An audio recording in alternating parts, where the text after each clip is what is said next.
అందమైన చర్మ సౌందర్యం మీ సొంతం. Second aqua radiance deep cleansing gel.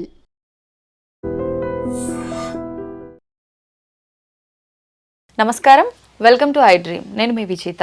ప్రస్తుతం మనతో పాటు ఉన్నారు ప్రముఖ ఆధ్యాత్మికవేత్త డాక్టర్ అనంతలక్ష్మి అమ్మగారు. ఇప్పుడు అమ్మతో మాట్లాడి మన సందేహాలన్నింటినీ నివృత్తి చేసుకుందాం, మరిన్ని మంచి మంచి విషయాలు అడిగి తెలుసుకుందాం. అమ్మ నమస్కారం. అమ్మ నమస్తే అమ్మ. అమ్మ, తొలి ఏకాదశి రోజు అందరూ ఉపవాసాలు ఉంటూ ఉంటారు. తొలి ఏకాదశి తర్వాత నుంచి మనకు పండగలన్నీ ప్రారంభం అవుతుంటాయి. ఏంటమ్మా అసలు తొలి ఏకాదశి రోజు మనం పూజా విధానం ఏ రకంగా ఉండాలి? ఆ రోజు ప్రత్యేకించి మనం ఏ దైవాన్ని ఆరాధించాల్సి ఉంటుంది? విధి విధానాలు, నియమాలు, నైవేద్యాలు ఇలాంటివన్నీ ఏముంటాయమ్మా అసలు? ప్రతిదానికి ఇదే విధి విధానాలు, నైవేద్యాలు, ఏ దేవుడు అంతే. ఏదన్నా మనకు ఒక ఫ్రేమ్ వర్క్ వేసుకుని అందులో table fill in the blanks లాగా అంతే, టాబులర్ ఫామ్. ఏం లేదమ్మా. తొలి ఏకాదశి, ఆషాఢ శుద్ధ ఏకాదశిని తొలి ఏకాదశి అంటారు.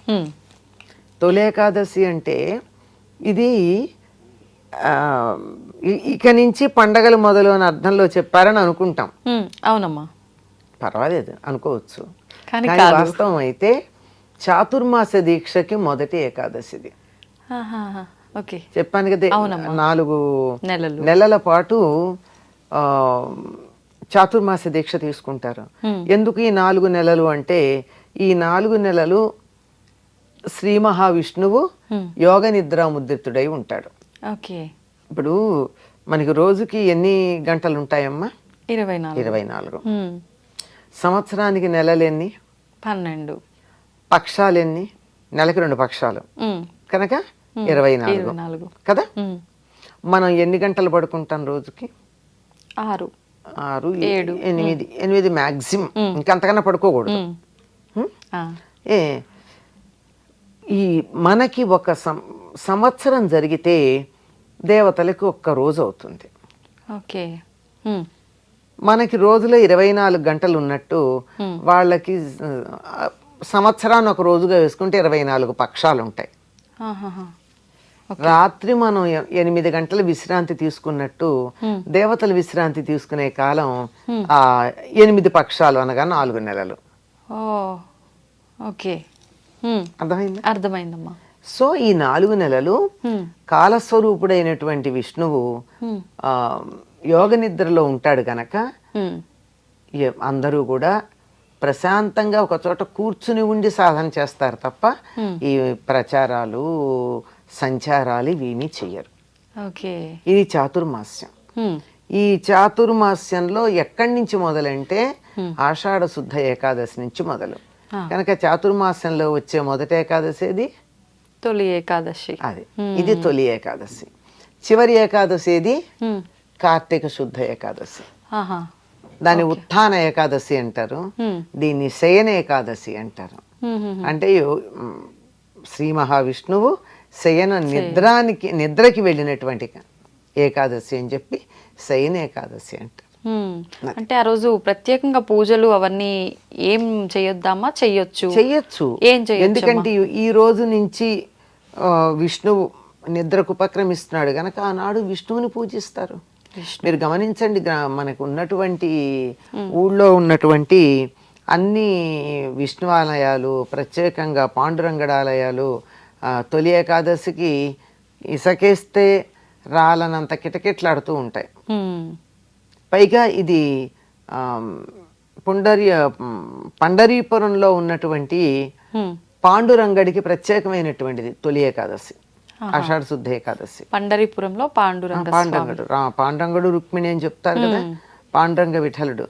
దానికి చాలా ప్రధానంగా ఉండేటటువంటిది అక్కడ తొలి ఏకాదశి నాడే. కనుక తొలి ఏకాదశి అంటే మొదటి ఏకాదశి అని అర్థం చాతుర్మాస్యంలో. ఈనాడు ఏం చేస్తారంటే విష్ణువుని ఆరాధిస్తారు, ఉపవాసం ఉంటారు. అసలు మామూలుగా అన్ని ఏకాదశులకి ఉపవాసం ఉండడం అనేది ఆరోగ్యానికి కారణం. ప్రతి ఏకాదశికి ఉండాలి కూడా. ఆరోగ్యంగా ఉండి ఎక్కువ కాలం బతకాలనుకునే వాళ్ళు ప్రతి నెల ఏకాదశి నాడు ఉపవాసం గనక ఉన్నట్టయితే ఆరోగ్యం బాగుంటుంది.